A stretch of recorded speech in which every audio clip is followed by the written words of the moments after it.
আমি আসলে কখনোই চাই নাই যে যে মানুষটা পৃথিবী থেকে চলে গেছে সেই মানুষটাকে নিয়ে খুব বেশি বড় কোনো কনভারসেশন আপনাদের সাথে করতে। আমার ওয়াইফ ইকরা, ওই যেহেতু পৃথিবীতে নাই, ওরে নিয়ে এত ক্লিয়ারিফিকেশন, ওকে নিয়ে এত কনভারসেশন আমার কাছে মনে হয়েছে যে দরকার নাই। আমি বরাবরই আমার সংসারের ব্যাপার, আমার ঘরের ব্যাপার আমি ঘরে রাখতে পছন্দ করি। সেই জায়গা থেকে ওর মৃত্যুটা এমনিতেই আমাকে যে ট্রমা দিচ্ছে, ওর মৃত্যুটা আমাকে আসলে মানে পাথরই বানায় ফেলছে একরকম। এগুলো নিয়ে আমি আসলে কথা বলতে চাই নাই, কিন্তু আমার কাছে মনে হয় যে আপনারা গল্পের একটা পাতা পড়েই পুরো গল্পটাকে জাজ করতেছেন। একটা পৃষ্ঠা পড়েই পুরো গল্পটা সম্পর্কে আপনারা আপনাদের মনের মতো করে যা খুশি বলতেছেন। পাতার এক পাশ পড়ে আরেক পাশ পড়বেন না, এটা তো হয় না, তাই না? আর আমি আসলে কোনো কিছু প্রপারলি গুছায় বলার মতো স্টেটে নাই, পরিস্থিতিতে নাই।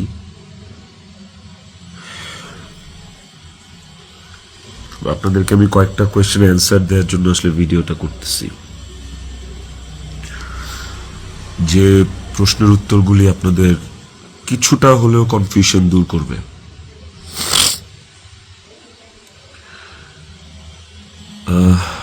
শেষ প্রশ্নটা থেকেই আসি আপনাদের। আমি এই ভিডিওতে সবকিছু ক্লিয়ার করবো, এভরিথিং। আমি আপনাদের প্রত্যেকটা প্রশ্নেরই উত্তর দেওয়ার চেষ্টা করব। আপনাদের শেষ প্রশ্নটা ছিল যে যে মানুষটা একটা মানুষকে ভালোবেসে ভালোবাসার প্রমাণ দিতে যে আত্মহত্যা করে চলে গেল, মরে গেল, আমি ওই মানুষটা শেষবারের মতো মুখটাও দেখতে আসলাম না। এই যে আপনাদের প্রশ্নটা, আচ্ছা আপনারা কি আমার দেশে আসার মতো পরিস্থিতি রাখছেন? হ্যাঁ, আমি দেশে আসা মাত্রই আমার উপর মব সৃষ্টি হবে। আমি দেশে আসার মাত্রই আপনারা আমাকে টাইনা ছিঁড়ে ফেলবেন। আমার ফোনে এত এত এত থ্রেটস আমি আপনাদেরকে বলে বুঝাইতে পারবো না। আমার কাছে এমন ইনফরমেশন আসছে যে এয়ারপোর্টের বাইরে লোক রেডি করা আছে, আমি যাওয়া মাত্রই they will gonna hit me, they will gonna kill me. Police ধরে নিয়ে গেলে ওকে, আমি সেটা আইনিভাবে ফেস করব, কিন্তু এখন যদি আমিও মারা যাই, আমিও রিজিকের মার কাছে চলে যাই, রিজিকের কি হবে? আপনারা কি চান যে রিজিক তার বাবাকেও হারাক? এই ছেলেটার কি দোষ? এই ছেলেটা বড় হবে না? ও কিভাবে বাঁচবে? মায়ের অভাব কেউ পূরণ করতে পারে না। যে মানুষটা বাইচা আছে, বাপ, ওই বাপের অভাব কিভাবে পূরণ হবে? তাইলে মাও থাকবে না, বাপও থাকবে না? আপনারা এটা চান? আমার ইকরার শেষ মুখটা আপনারা আমাকে দেখতে দেন নাই। আমার ইকরার শেষ মুখটা ইকরার পরিবার আমাকে দেখতে দেয় নাই।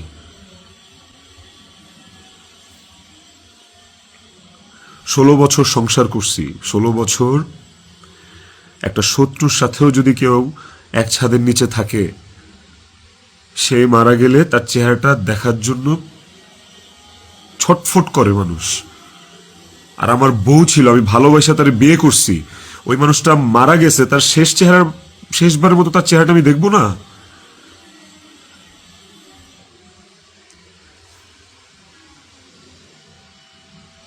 দেখেন, আমি না আসলে আপনাদের সাথে এখানে কোনো ফেক কথাবার্তা, মানে ফেক কান্নাকাটি, ফেক আপনাদের থেকে ইমোশন নেয়া, এগুলো নিয়ে কথা বলার জন্য আমি আসি না। আমি আপনাদেরকে আমার জায়গাটা আমি ক্লিয়ার করতেছি। আমি আমি নাম হয়ে গেছি।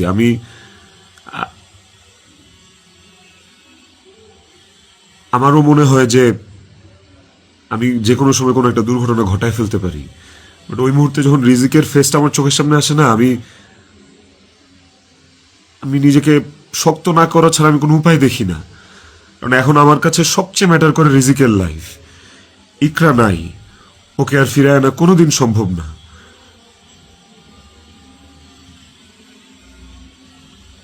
আমার কাছে এখন সবচেয়ে বেশি প্রায়োরিটি হচ্ছে রিজিকের জীবনটা। আপনারা না রিজিককে ভালোবাসেন, আপনারা না রিজিককে নিয়ে অনেক কনসার্ন। এই যে এত এত গালি আর হেট্রেড আমাকে নিয়ে, এত কিছু, সবকিছুর অ্যান্সার আপনাদেরকে আমি দিব। তার মধ্যে একটা জিনিস আমাকে একটু হলেও স্বস্তি দিছে, সেটা হচ্ছে যে আপনারা রিজিককে নিয়ে অনেক কনসার্ন। তাহলে রিজিক তার বাবা হারাইলে আপনারা খুশি হবেন? আপনাদেরকে আরেকটা কথা বলবো, সেটা হচ্ছে যে আপনারা অনেকেই বলতেছেন যে এদিকে বউ মারা গেছে অথচ আমি আসতেছি না, নেপাল থেকে আসতে কয় ঘন্টা লাগে, নেপাল কি মঙ্গল গ্রহে নাকি, অনেক অনেক কথা বলতেছে। কন্টেন্ট ক্রিয়েটাররা ভিডিও বানাইতেছে যে নেপাল থেকে আসলে 1 ঘন্টা লাগে, এই লাগে সেই লাগে। ভাই, আমি নেপালে 18 বার আসছি, আমি জানি নেপাল থেকে যেতে কতক্ষণ লাগে। কিন্তু নেপাল থেকে বাই রোডে বাংলাদেশে যাওয়ার কোনো সুযোগ নাই। ইন্ডিয়া হয়ে বাই রোড যাওয়া যায়, সেটাও লুকায় টুকায় যাওয়া যায়, অথবা ইন্ডিয়ার ভিসা থাকা লাগে। কিন্তু যেদিনের ঘটনা, সেদিন আমি এমন কোনো চেষ্টা বা প্রয়াস বাদ রাখি নাই যে নেপাল থেকে বাংলাদেশে যেন আসা যায়।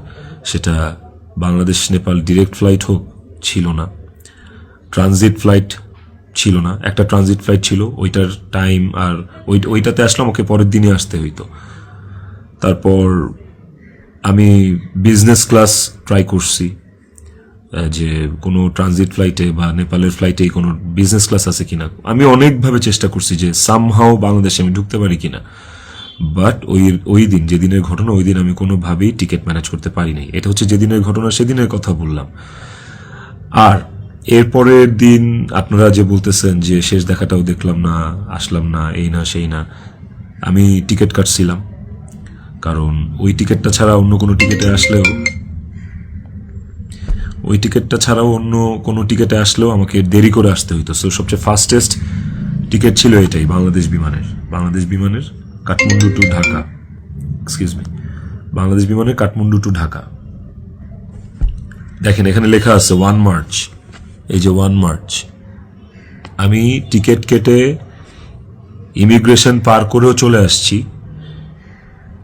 তারপরে যেটা হয়েছে, আমার কাছে ইনফরমেশন আসছে যে এয়ারপোর্টে এভরিথিং ওয়াজ রেডি। আমি ঢুকা মাত্রই আমাকে হিট করবে বা আমাকে পুলিশের হাতে পড়ার আগেই আমাকে যা করার করবে। তো ওই অবস্থায় তো আমি দেশে ঢুকবো না। এবং এর সাথে শুধু আমার কাছের মানুষজনই যে জড়িত তা না, আর অনেক মানুষজন জড়িত। আমি পুরোটা না বলি, কাউকে ছোট করতে চাই না বা কারোকে আমি এখনই দোষ দিতে চাই না। তো আমি যখন বুঝতে পারলাম যে আমি দেশে আসা মাত্রই আমার উপর অ্যাটাক হবে এবং এটা হিতের বিপরীত হবে, এবং এখন মব হলে যেটা হয় যে পুলিশও আসলে অনেক সময় নিরুপায় হয়ে যায় সিচুয়েশনে, ওই জিনিসটা অ্যাভয়েড করার জন্য যে আমার কিছু হইলে এখন আমার ছেলের কী হবে, আমার ছেলে তো আমার পথ চেয়ে বসে আছে, ওই ব্যাপারটা যখন আমি জানতে পারি, ক্লিয়ারিফাই হই, তখন আমি ইমিগ্রেশন ক্রস করার পরও আমি অফলোড হই। দেখেন এখানে রিজেক্টেড লেখা আছে, অফলোড হওয়ার। তো এই ছিল রিজন। আর যারা বলতে চাচ্ছেন যে আমি আসি নাই, আমার আসার ইচ্ছা নাই, দেখার ইচ্ছা নাই, খুবই বুলশিট কথা এবং ভুল কথা। আমার বউ মারা গেছে, যার সাথে আমি 16 বছর কাটাইছি, যারা আমি ভালোবেসে বিয়ে করছি, যাকে আমি ভালোবাসছি, তার শেষ মুখটা আমি দেখতে আসবো না। এটা শুনতে পাইলেও বা এটা শোনার পরও আসলে আমার কলিজাটা কাঁপা ওঠে, আমার ছটফট করে। আমি যখন আপনাদের রিলস দেখি, আমি যখন আপনাদের ভিডিও দেখি যে কবরে শোয়ানো হচ্ছে, কবর খোঁড়া হচ্ছে, লাশের গাড়ি যাচ্ছে, ভাই আমি ঠিক থাকতে পারি না। আমার ভেতরটা যে কেমন ছটফট করে, আমি আপনাদেরকে এটা বুঝাইতে পারবো না। এটা বুঝানোর সাধ্য কারো নাই, যার যায় সে বুঝে। বিশ্বাস করেন, যার যায় একমাত্র সে বুঝে, আর কেউ না। আপনাদের অনেক বড় একটা প্রশ্ন, অনেক বড় একটা জানতে চাওয়া যে ইকরার সাথে আমার এমন কি কথা হইল যে ইকরা সুইসাইড করতে বাধ্য হয়েছে। ইকরার সাথে আমার ভিডিও কলে ইকরা এমন কি দেখলো যে ইকরা আত্মহত্যা করলো। তো নেপালে আসার পর থেকে সমস্ত কনভারসেশন ইকরার সাথে আমার শেষ পর্যন্ত আমি আপনাদেরকে প্রোভাইড করব। কমেন্ট সেকশনে আপনারা দেখবেন, দেখলে আপনারা বুঝতে পারবেন যে আসলে কি ঘটছে বিষয়টা। আরেকটা যে বিষয় সেটা হচ্ছে যে কিছু স্ক্রিনশট ঘুরে বেড়াচ্ছে ফেসবুকে, সোশ্যাল মিডিয়াতে, যে ওখানে লেখা আমি ইকরাকে বলতেছি আমি ওকে ডিভোর্স দিয়ে তিথিকে বিয়ে করব, অ্যান্ড আপনারা ভাবতেছেন এই জন্য ইকরা সুইসাইড করছে। আপনাদেরকে বলতে চাই স্ক্রিনশটটা পুরোটাই ফেক। কারণ হচ্ছে আমি কোনোদিন ইকরার সাথে বাংলায় কনভারসেশন করি নাই, কোনো চ্যাটিংয়েই ওর সাথে আমার কোনোদিন কোনো বাংলায় এরকমভাবে বাংলা লেখায় ওর সাথে আমার কোনোদিন কোনো কনভারসেশন হয় নাই। ইকরার সাথে আমি সবসময় বাংলা আর ইংলিশ মিক্স কনভারসেশন করছি। বাংলা আর ইংলিশ মিক্স বলতে বাংলিশ ভাষায় আর কি, বাংলাটাকে ইংলিশে লিখে ওর সাথে কনভারসেশন করছি। তো ওই স্ক্রিনশটটা দেখে আপনারা ভুল বুঝেন না, মিসজাজ করেন না, ওটা একটা ভুয়া এবং ফেক স্ক্রিনশট। আমাকে ফাঁসানোর জন্য আসলে ওই স্ক্রিনশটগুলো বানানো। কে বা কারা বানাইছে আই হ্যাভ নো আইডিয়া। তো টক্সিসিটি একটা বিষয়, আমাদের রিলেশনশিপটা অনেক আগে থেকেই টক্সিক ছিল, অনেক আগে থেকে টক্সিক ছিল। তিথির সাথে পরিচয় হওয়ার আগে থেকেও টক্সিক ছিল, এন্ড ও অনেক আগে থেকে আমার কাছে ডিভোর্স চাইতো, কিন্তু আমি কোনোদিনই ওকে ডিভোর্স দিতে চাইনি, তালাক দিতে চাইনি। আমার একটাই কথা ছিল যে আমি সংসার করব, কারণ আমি নিজে একটা ব্রোকেন ফ্যামিলি থেকে বড় হওয়া ছেলে। আমি যখন ক্লাস 5-এ বা 6-এ পড়ি তখন আমার বাবা মার মধ্যে ডিভোর্স হয়, সেপারেশন হয়। আমি খুব ভালো করে ফিল করছি, আমি নিজে ফিল করছি যে একটা ব্রোকেন ফ্যামিলিতে একটা সন্তান কোন ধরনের ইনকনভেনিয়েন্স, কত ধরনের সমস্যা ফেস করে, তার মেন্টাল স্টেট কেমন হয়। আমি কোনোদিনই চাইনি রিজিক এই স্বাদটা পাক। আমি কোনোদিন চাইনি যে রিজিক ব্রোকেন ফ্যামিলির বাচ্চা হোক, বেবি হোক, বা ও আমি যে কষ্টটা ফিল করছি আমার লাইফে এই কষ্টটা, সেম কষ্টটা রিজিক ফিল করুক, এটা আমি কোনোদিনই চাইনি।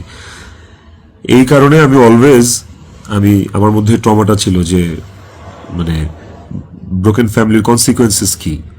আমি কোনোদিন ওর কাছে বলি নাই যে আমি ওকে ডিভোর্স দেবো, আমি ডিভোর্স দিতে চাই। আমি অলওয়েজ ওর সাথে সংসারই করতে চাইছি। তো স্ক্রিনশট দিব, আপনারা দেখতে পাবেন। ইকরা শুরু থেকেই, আমাদের সম্পর্কের শুরু থেকেই অনেক সন্দেহপ্রবণ ছিল, আর এই সন্দেহ প্রবণতার কারণে আসলে আমাদের সম্পর্কটা বেশ টক্সিক হয়ে গেছিল। আর এই টক্সিসিটির মধ্যেও আমরা আসলে সংসারটা চালায় যাচ্ছিলাম। এই যে মানুষটা চলে গেল আমাদেরকে রেখে, এই যে মানুষটা মারা গেল, আমার সহধর্মিনী, ওরে নিয়ে আসলে আমার কতটুকু বলা উচিত আমি আসলে জানি না, কিন্তু সময় চলে আসছে, অনেক কিছু আপনাদেরকে আসলে জানানো উচিত, আপনাদেরকে জানাইতে হবে আমার, কারণ আপনারা একতরফা ভেবে যাচ্ছেন বিষয়টাকে। ওর কিছু বদভ্যাস ছিল, ওর জেনুইন কিছু বদভ্যাস ছিল যেগুলো আসলে ওকে আরো ক্রেজি করে ফেলছে, যেগুলো ওকে আরো মানে এমনি তো বাইরের মানুষ থেকে ট্রিগার্ড হইতো, ওই জিনিসগুলো ওকে আরো পেয়ে বসতো আর কি। এই বিষয়গুলো আসলে আমি জাস্ট মুখের কথা বলতেছি না, আমার কাছে প্রমাণ আছে। ইভেন আমি আপনাদেরকে এগুলো সব শেয়ার করব পরের ভিডিওতে উইথ ডকুমেন্টস। জানো ইকরা ট্রিগার্ড হয়েছে, কিন্তু সেটা আমি করি নাই। ইকরা ট্রিগার্ড হয়েছে আমারই কিছু ভাই ব্রাদার, কিছু কাছের মানুষ, যারা ওর আমার দুজনেরই কমন সার্কেল, যাদের সাথে ইকরার আমি দুজনই খুব ইন্টিমেট ছিলাম। ওরা ডে বাই ডে ওকে ট্রিগার করে করে আজকে এই জায়গায় নিয়ে আসছিল। এবং এই মানুষগুলা তো থার্ড পার্সন আমার জীবনে। একটা সংসার তখনই টক্সিক হয় যখন বাইরের মানুষরা ওই সংসারের মধ্যে ইনভলভ হওয়া শুরু করে, বাইরের মানুষগুলা ওই সংসারে হাজবেন্ডকে বা ওয়াইফকে ট্রিগার করা শুরু করে। তো এই মানুষগুলা সম্পর্কে আমি পরে অন্য একটা ভিডিওতে হয়তো বলবো, বা এই মানুষগুলো সম্পর্কে ওরা যারা নিজেদেরকে কাকরাইল মসজিদের ইমাম সাহেব মনে করে আমার সংসারে ইন্টারফেয়ার করছে, তাদেরকে নিয়ে পরে কথা বলবো উইথ প্রুফ। কিন্তু এখন আসলে আমি এইসব বিষয়ে বা অন্য কাউকে রিভিল করার মতো আসলে মেন্টাল পরিস্থিতিতে নাই। আমি কতটুকু গুছায় কথা বলতে পারতেছি আমি সেটাও জানি না, কিন্তু আমি ইকরাকে সুইসাইড করতে ট্রিগার করি নাই, শি ওয়াজ ট্রিগার্ড। এবং এই বিষয়টা আপনারা, আমি যে স্ক্রিনশটগুলো প্রোভাইড করব ওই স্ক্রিনশটগুলো দেখলে আপনারা বুঝবেন, যেখানে একটিবারের জন্য আমি ওকে কোথাও বলি নাই যে আমি ওর সাথে থাকবো না। আর আমার পুরো কনভারসেশনে আমি কখনো ওকে গালিগালাজ করি নাই, আপনারা সেটা পাবেন না। বরঞ্চ ও আমাকে অনেক গালিগালাজ করছে, অনেক উল্টাপাল্টা কথা বলছে, অনেক থ্রেট দিচ্ছে, অনেক কিছু করছে। তো আমি ট্রিগার করি নাই, আমি অন্তত চাই নাই যে ও সুইসাইড করুক। আমার কাছে ইকরা শুধু আমার ওয়াইফ ছিল না, আমার কাছে এত টক্সিসিটির পরে এসেও ইকরা আমার কাছে আমার সন্তানের মা ছিল। এটা আমার কাছে অনেক বড় একটা ব্যাপার ছিল। আপনাদের আরেকটা বড় প্রশ্ন বা জানার ব্যাপার ছিল যে ইকরার মৃত্যুর আগে ওর ভিডিও কলে ও এমন কি দেখছে বা আমি এমন কি বলছি ভিডিও কলে যে কারণে ও বাধ্য হয়েছে সুইসাইড করতে। আপনাদেরকে যে স্ক্রিনশটটা দিব ওই স্ক্রিনশটটাতে আপনি নিচে গেলে দেখতে পারবেন যে একটা কনভারসেশনের পরে ওর সাথে আমার একটা 22 সেকেন্ডের ভিডিও কল। ওই 22 সেকেন্ডের ভিডিও কলটার বিষয় বলি। ও আমাকে কল দিচ্ছে, আমি ফোনটা ধরছি, ধরার পর ও আমাকে বলছে যে আমার শেষবারের মতো দেখে না, আমার আর জীবনে কোনোদিন দেখবি না। তো ওর ওই কথাটা শোনার পরে আমার কাছে মনে হয়েছে যে আমি খুব ঘাবড়ে গেছি, আমি ভয় পেয়ে গেছি যে নিশ্চয়ই কোনো একটা দুর্ঘটনা ঘটবে। সাথে সাথে আমি আমার অ্যাসিস্ট্যান্টকে কল দিছি যে ম্যাডাম পাগলামি করতেছে, ম্যাডাম রে তাড়াতাড়ি যা দেখ ম্যাডাম কি করতেছে, তাড়াতাড়ি পাগলামি করতেছে। ওই অ্যাসিস্ট্যান্টের সাথে কথা বলার সময় আমার ফোনে ওই কথা বলা অবস্থাতে আরেকটা ভিডিও কল আসছে। অ্যাসিস্ট্যান্টকে আমি হোয়াটসঅ্যাপে কথা বলতেছিলাম, মেসেঞ্জারে আমার কলটা ভিডিও কলটা আবার আসছে ইকরার থেকে। তো অ্যাসিস্ট্যান্টের সাথে কথা বলতে বলতে ওই কলটা রিসিভ করতে পারি নাই। অ্যাসিস্ট্যান্ট ততক্ষণে ম্যাডামের ওখানে গেছে, আর আমার কলটা যেহেতু আমি ধরতে পারি নাই, তারপর আমি অ্যাসিস্ট্যান্টের সাথে কথা শেষে আমি নিজে কল ব্যাক করছি। তারপর ওই কল ওখান থেকে আর কখনো রিসিভ হয় নাই। তো আমার কথা হচ্ছে যে আমার কথা ভাবে নাই, মানলাম।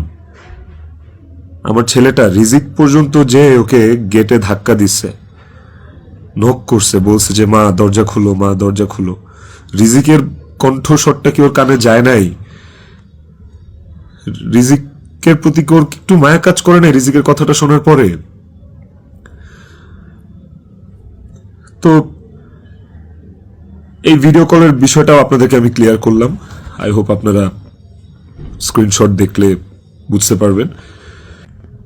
এবার আসেন নেপালের শুটিং প্রসঙ্গ।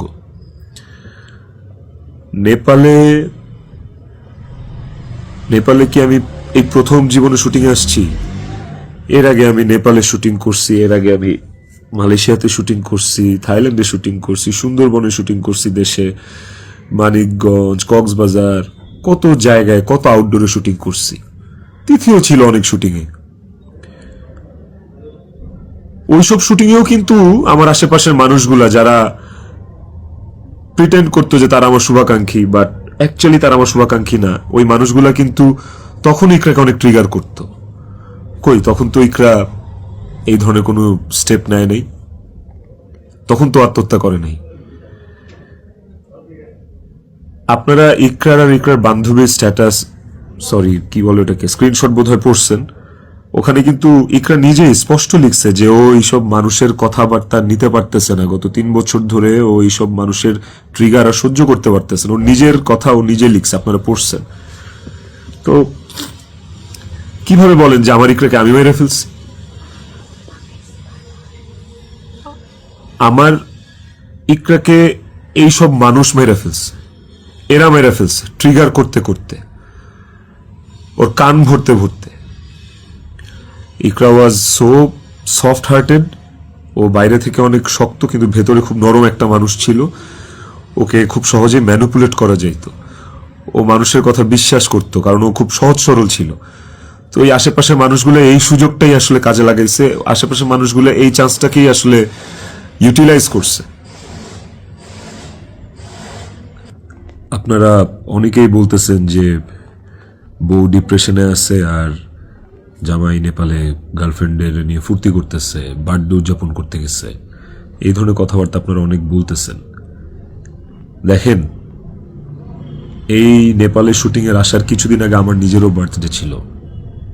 আমার বউ সুন্দর করে আমাকে সারপ্রাইজ দিচ্ছে, আমার ছেলে নিজের হাতে সাজাইছে, বাসায় আমার বার্থডে সেলিব্রেট করছে। তাইলে কি আমার বউ ডিপ্রেশনে ছিল? ডিপ্রেশনে থেকে আমাকে এত সুন্দর সারপ্রাইজ দিয়ে আমার বার্থডে সেলিব্রেট করছে। ওই ছবিগুলো তো ফেসবুকে আছে, কিছুদিন আগের ছবি।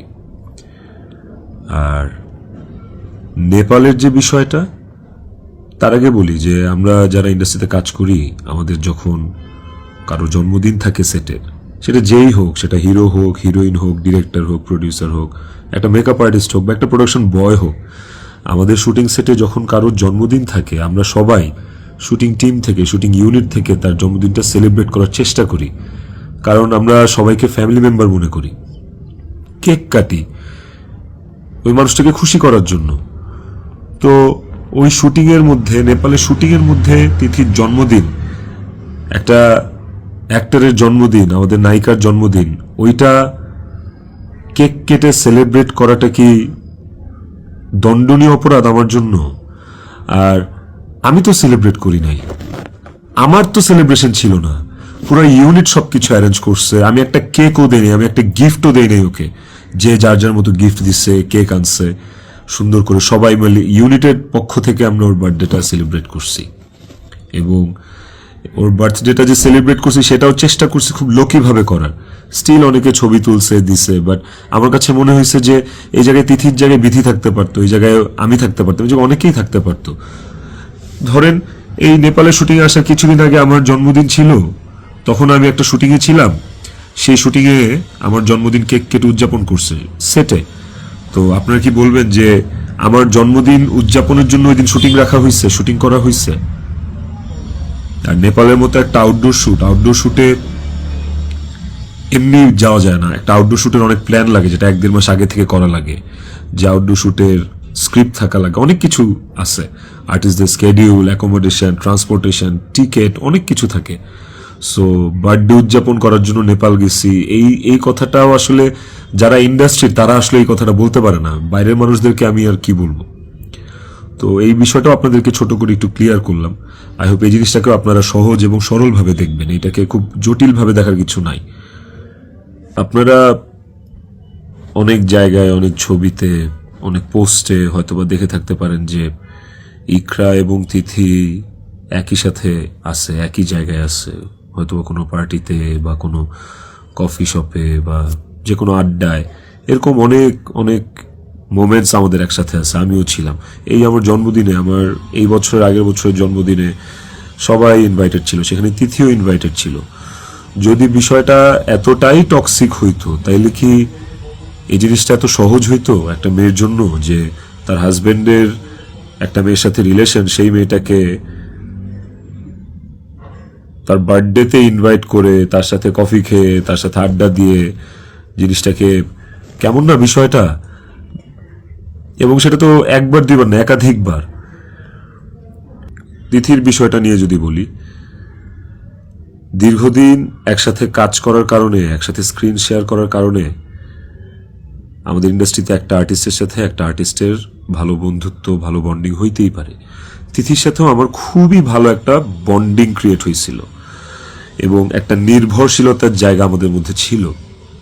তার মানে এই না যে আমি ইকরাকে ডিভোর্স দিয়ে তিথিকে বিয়ে করব, এই কথা না আমি কোনোদিন ইকরাকে বলছি, না তিথি কোনোদিন আমাকে এই কথা বলছে। সো এইটাকে এত জাস্টিফাই আপনারা করতে পারেন না। আই হ্যাভ প্রুভ, আমি কয়েক জায়গায় লিখছি যে তুমি আমার ওয়াইফ, ইকরাকে, যে তুমি আমার ওয়াইফ। তো আমার লাইফে ওয়াইফ একটাই, and it is you, and আমি তোমাকে ডিভোর্স দিব না, আমি তোমার সাথে সংসার করতে চাই। কয়েকবার এই কথা আমার কনভারসেশনে লেখা আছে, আপনারা দেখবেন। তিথির প্রতি এই সুন্দর একটা নির্ভরযোগ্যতার জায়গা তৈরি হওয়ার পেছনে যে কারণটা, সেটা হচ্ছে যে চারপাশে এত এত ভুল মানুষ দেখছি, চারপাশে এত এত কি বলে এটাকে, দুধের মাছি আমি পাইছি এই বিগত বছরগুলোতে। ওকে আমার কাছে অনেস্ট মনে হয়েছে, ওকে আমার কাছে ডেডিকেটেড মনে হয়েছে, আমার কাছে মনে হয়েছে যে অন্তত এই মানুষটা আমার জন্য ক্ষতিকারক না। তো যখন আপনি আপনার সারাউন্ডিংসে এরকম একটা মানুষ পাবেন যে মানুষটা আপনার জন্য ক্ষতিকারক না, ডেডিকেটেড এবং যার সাথে আপনার মেন্টালিটি ম্যাচ করে, ওই মানুষটা সাথে আপনার ভালো বন্ডিং হওয়াটা খুব স্বাভাবিক। শুধু আমার না, আর অনেকের এরকম হয়। আমার এখন যেটা মনে হইতেছে সেটা হচ্ছে যে ইকরা আমার কাছে যতবার ডিভোর্স চাইছে, ও যতবার বলছে যে আমাকে ডিভোর্স দিয়ে দাও, আমার আসলে ওকে ডিভোর্স দিয়ে দেওয়া উচিত ছিল, তাইলে অন্তত ইকরা তো বেঁচে থাকতো।